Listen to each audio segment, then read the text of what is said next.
অনেক দিনের শখ ছিল যে নিজে হাতে একটি ধুতিতে প্রিন্ট করে পরব। তো সেই শখটা পূরণ করার জন্যই বসেছি।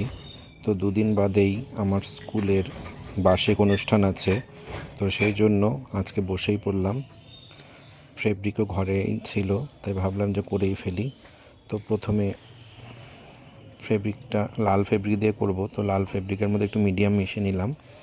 মিডিয়াম মিশিয়ে নিয়ে এবার কী দিয়ে করেছি, আলু আর বেগুন। আমার কাছে যেহেতু কিছু ছিল না, তাই জন্য ভাবলাম এগুলো দিয়েই করব। তো আলু তিন কোনা করে কেটে নিয়েছিলাম, সেটা দিয়েই ব্লকের মতন করে করে ছাপ দিলাম।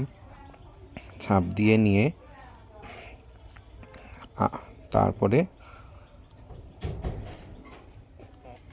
প্রথমে নিচের লাইনটা করেছি, তারপর আবার ওপরের লাইনটা করলাম। করে এবার মাথাগুলো দিয়েছি, সে মাথাগুলো বেগুন দিয়ে করেছি, কারণ আমার কাছে ছাপ দেওয়ার মতন কিছু ছিল না, তাই জন্য আলু আর বেগুনটাই ইউজ করলাম। তো করে নিয়ে ধুতিটা এখন তৈরি হয়ে গেছে। দেখো, পরেছি ধুতিটা। তো কেমন লাগছে, যদিও প্রথমবার করলাম, কোনো আইডিয়া ছিল না এই সম্পর্কে।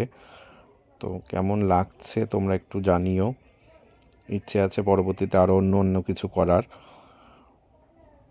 তো এটা পরেই স্কুলের কালচারাল অনুষ্ঠান আছে, সেখানে যাব। টাটা।